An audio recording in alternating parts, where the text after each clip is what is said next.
Hello, my wonderful viewers, and welcome to another episode of Betty Adams Overanalyzes. It's the show you've all been waiting for, the one where I finally get down to addressing the burning questions on everybody's minds. How old is Baby Yoda? So let's get right in. Short answer, younger than he should be. I don't think from the evidence that he was in stasis, so I'll put that theory to the side. I think he has lived or been aware for these 50 years. I calculate that makes him physically about the equivalent of a 14-year-old human. However, I suspect that he is mentally about a traumatized 4 or 5 and emotionally a stunted 2 or 3. Now I have canon, legends, and real-life reasons for all of this.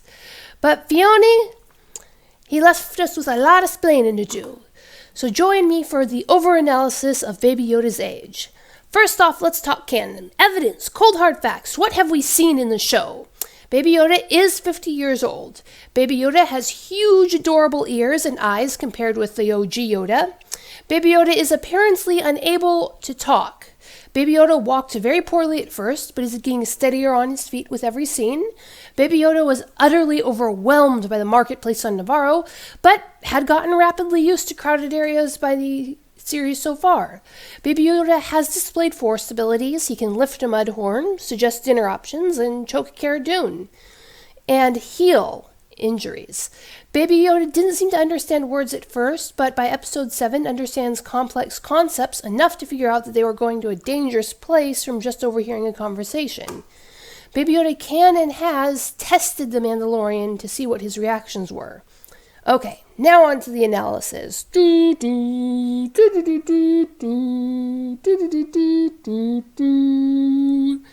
Long ago, in a galaxy far, far away, a conversation has had all the names changed to protect the innocent. So imagine, if you will, a somewhat retired clone, say Rex at the end of Rebels. He still stands ramrod straight. Life and retirement have softened his features somewhat, but there is still the look of eagles in his eyes, and his hands are like knotted oak. He is bent over a spinning lathe as he speaks to you. My wife and I, we've had over 67 foundlings in our time. Some ran away, nothing we could do but report it to the agency, but one. The man smiled gently as he shifted the slab of wood he was crafting. I walked into his room the first day he was here. He was standing on the bed, peeing all over the walls. He looked me straight in the eye. I told him he'd have to do a lot better than that if he expected us to kick him out. Then we settled down and cleaned it up together. This was a conversation I had with one of the men I respect most in the world. Like many small-town pastors, he was both an idealist and a realist. He did heroic things on the daily, and knew that anyone who would try to emulate him would need to know the bitter truth along with the sweet. Also, he could craft amazing wooden weapons, but to the point. The fundamental truth of a foundling, one that's often overlooked, is that they have been traumatized, brutally, horribly traumatized. Their entire world has been ripped away with the death of their parents. For them, this was Alderaan. As wonderful as beautiful as adoption is, the underlying reality is horrific, life-changing, and mind-altering suffering. This shows in their health, both physical and mental. Now, almost the definition of a child, as our dearly beloved Cooley pointed out, is that they are still growing, still developing, and the first symptom of stress of any kind on an infant is a delay in development. Every pediatric visit ever starts with the doctor measuring the child, length, weight, responses. They have a little chart, and the chart shows where the child should be for each metric. If the child is there or better, that's basically the end of the visit. If the child isn't there, they start asking questions to figure out what went wrong. Likewise, if they already know that something's gone wrong, if the child was traumatized somehow through disease, physical trauma, and or neglect, they go looking for these delays because they know they will find them. Beyond delay, however, there's something even worse. This is regression. There's trauma so bad that a child loses skills they once had. If this happens, it's bad. One of the most feared symptoms is aphasia, a child who could speak who now can't. What we do know about Baby Yoda, other than that he's been traumatized. Go back to that first scene. Baby Yoda is trapped in the all-encasing pram, shoved in a corner and covered with a blanket. Zero stimulation, zero interaction, zero affection. And from the layers of dirt on that blanket, it doesn't look like they just shoved him there when the battle started. He is wrapped in ratty clothes. He is alone. When he emerges, he reacts to everything with wonder and fear, as if it's all new to him. Except he does try to reach out and touch Mando. He tries to connect with him without obvious fear. He shows this near instant ability to form relationships. So we can assume that Baby Yoda will be displaying some delays in development.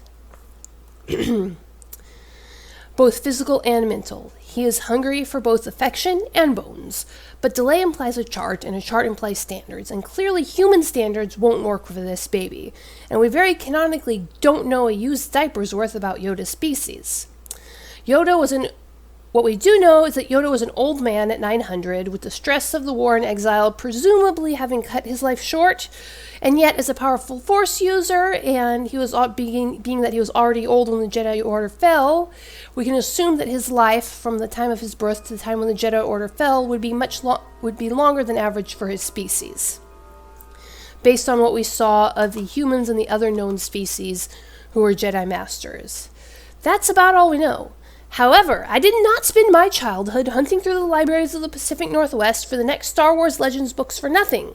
There is in fact a very similar species in Legends that we do know a lot about in their growth and development. The Shi'ido are a long-lived race, about 600 years on average, which, when you assume that Yoda was old for his race, makes sense. They are very force-sensitive. They're even kind of wrinkly with pointy ears. They are bigger than humans, though, but overall I'd call them a good comparison species for Yoda's species.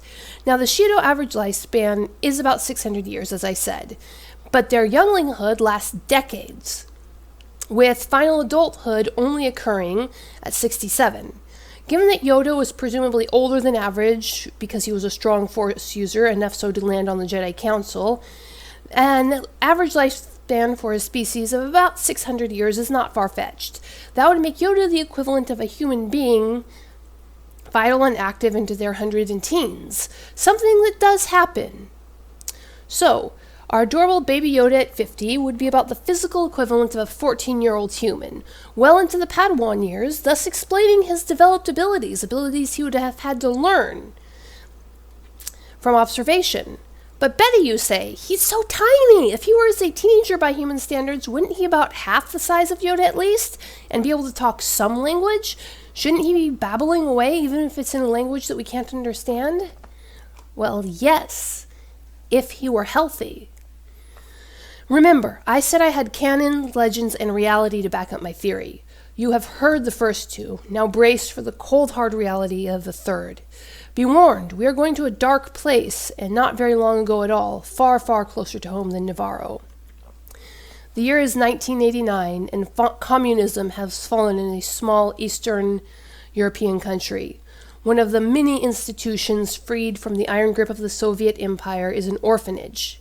It reaches out to a humanitarian organization in the United States. It's a nearly inarticulate cry for help. They need everything, and anything will help. One woman gladly put her life aside to offer aid. They went expecting hunger and ignorance. They prepared for that. They brought food and books. What they found horrified them beyond their darkest imaginings. This was an orphanage for the forgotten children, the disabled, the delayed, the unwanted. Children were tied in bed sheets and left by the dozens in crowded and festering rooms. It wasn't that they couldn't read. They didn't know how to get dressed. They didn't know how to eat a meal. It was gut-wrenching. All the woman could do was roll up her sleeves and get to work. They did the best they could with what they had on hand. And there was one child in particular that caught her eye. She mentioned it in the book she wrote about her experiences later. He was tiny, toddler-sized. He babbled at her and everything wordlessly as she untied the ropes that bound his limbs together in the crib. He looked on examination like a slightly lanky toddler, his arms and legs slightly longer than she would have expected. But when she examined his mouth, all of his adult teeth were in, save for his wisdom teeth. The record showed that this tiny boy was 14 years old. Everything felt helpless. They had so few researches. The home churches they had come from sent more as they could across the wide ocean, and slowly, bit by bit, they began to make progress. They taught the children how to sit in chairs. They had to teach the children how to hold spoons, how to eat from a bowl. But the children did begin to develop again in body and mind, but that delay had forever scarred them. Okay, let's end the real-life segment with an amusing story to bring us out of the darkness. Further on into her stay, when the kids were learning more and growing more, they were teaching them how to sit down and all have a meal together. The kids were sitting down when one of the boys began to grow frustrated with his own inability to use the utensils in front of him. In rage, he threw the bowl into the air. It happened to land on the woman like a hat, and everybody just stood there in stunned silence as the beans slowly began to drip down her face.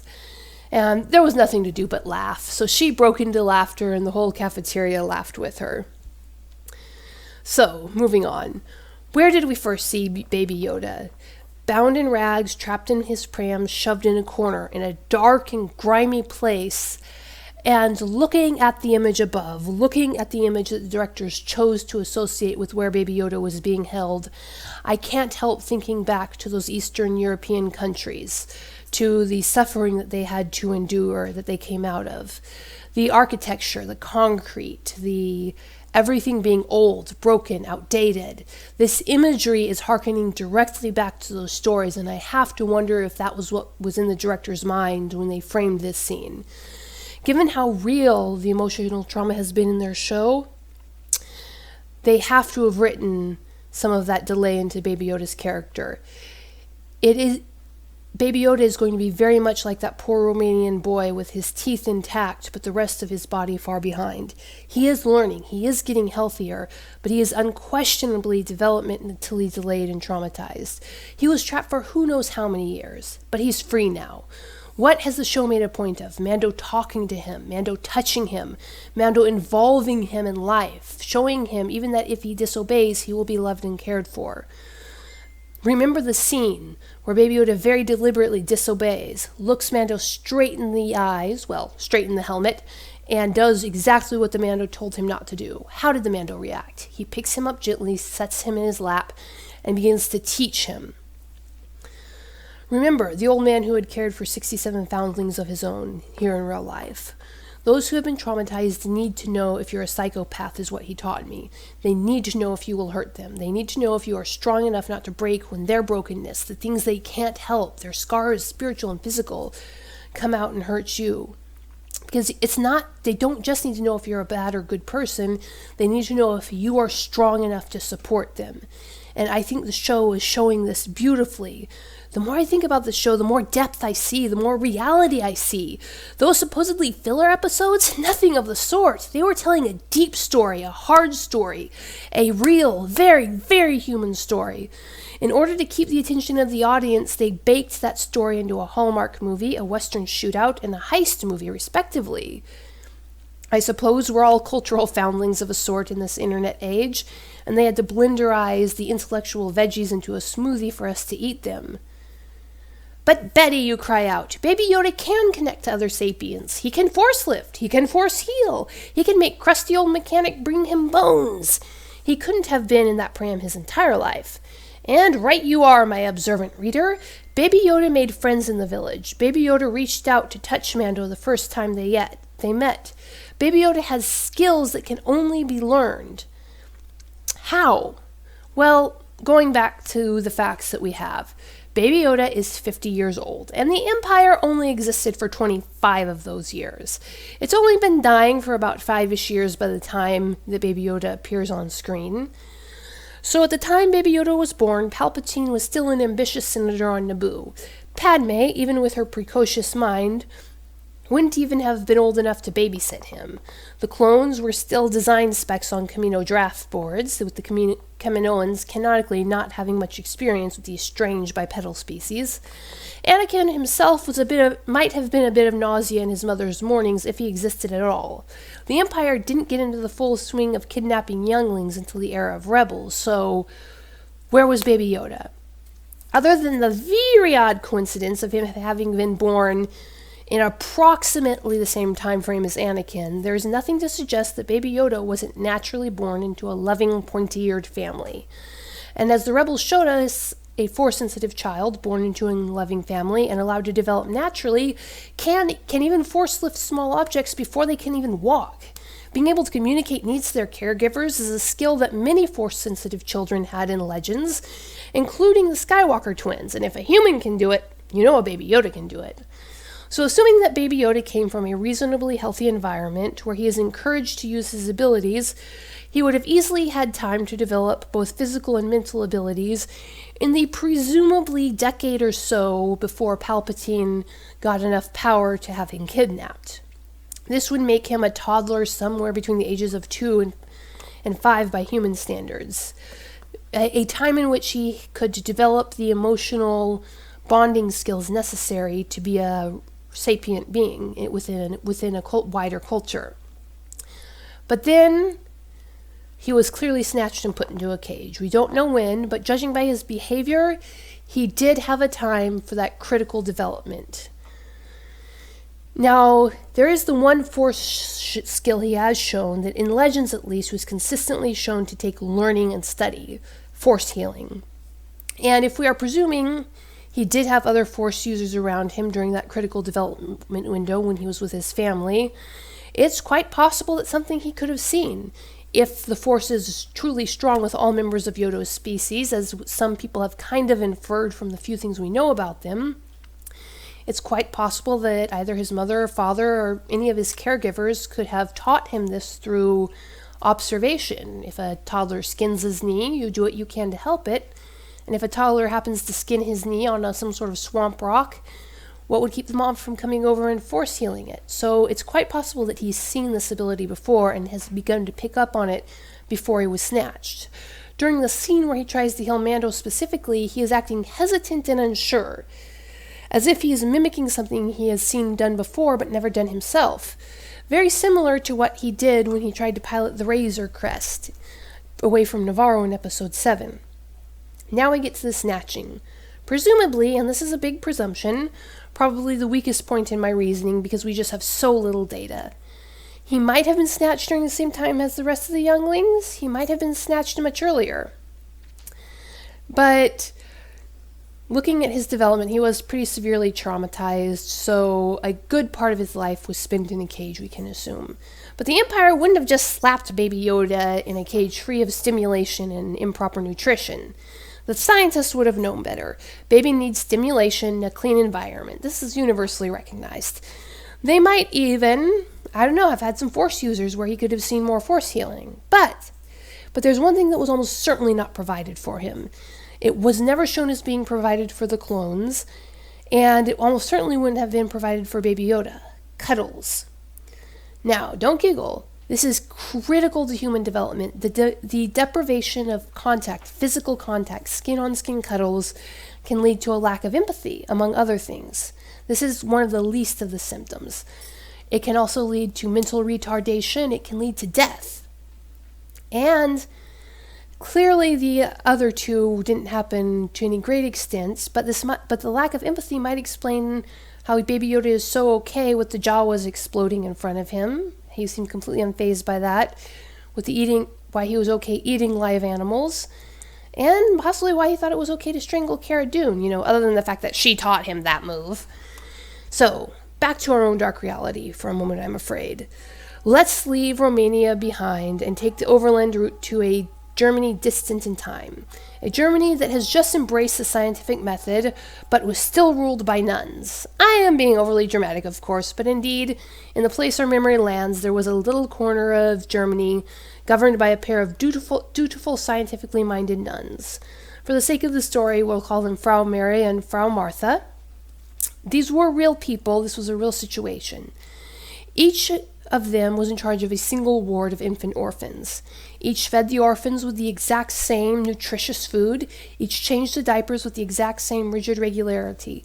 Each monitored all the physical signs of health religiously: weight, length, vision, hearing. Each noted every cold and cough. They were both, by every account we have to us, perfect caregivers. They loved their charges fiercely and did everything within their power for them. The wards they oversaw had the same heating, the same beds, the same windows. They were essentially the same environment. There was only one difference. Frau Mary was a cuddler. Every spare moment she had on the ward, she was spent in cuddling and cooing over the children, touching them, singing to them, laughing with them. Frau Martha was a bit more scientific. Her spare moments in the ward were spent studying nutrition, scrubbing floors, airing laundry. Consistently throughout their time, their Frau Mary's children were stronger. They grew faster. They did better in school. They had fewer colds. The difference wasn't that great. Frau Martha's children did fairly well too. It was one of the best orphanages in the nation at the time. But the difference was there. And well over a century later, modern research is still confirming this left and right. Any social species, not just humans, deprived of the physical touch, turns out wonky. Puppies must stay with their litters for 8 weeks, or it's almost impossible to train them. These things are physical universals for every social animal we know of. And who exactly was going to be snuggling Baby Yoda in his Imperial cage? What Imperial scientist was going to risk getting force choked, although force choking Darth Vader probably wasn't around at this point, by getting close to the Emperor's prized specimen. Then, Baby Yoda was removed from the Empire, possibly during its fall, possibly earlier, and placed in his cramped, dirty cage of a pram and shipped off to this Eastern Soviet Europe type planet. So I think that with the evidence provided by the show of Baby Yoda's age, the fact that his development is delayed, but that he does show signs of early childhood care and ability to bond emotionally, suggests 3 clear epochs to his life. He was born to a loving family with some basic force demonstration, if not direct instruction. He was stolen by the Empire and spent some time in its healthy but emotionally sterile cage. Then he was trapped with the ruffians in an even worse, very much non-sterile cage. Then Mando found him. Mando, who rescued him from IG-11. Mando, who opened the pram and showed him the world. Well, a world. Mando, who protected him with his own body. Mando, who touched him, who stroked his head as he held him. Mando, who didn't yell or reject him when he disobeyed again and again. Mando, who passed the do you really care test. Mando, who held him in his lap and talked to him, taught him. Mando, who usually, with a big asterisk there, usually only leaves him with people who also touch, hold, hug, and love him. Mando, who claimed him as a foundling. Adorable and wonderful from many perspectives, but remember that one constant underlying the foundlings of trauma. So here we have Baby Yoda. How old is he? For a species with Yoda's length lifespan, he's a young teenager. His body is probably delayed by his time with the brigands. His mind will be delayed too from sensory deprivation. His spirit is even worse, having been deprived from the time of his capture by the Empire from any touches and cuddles.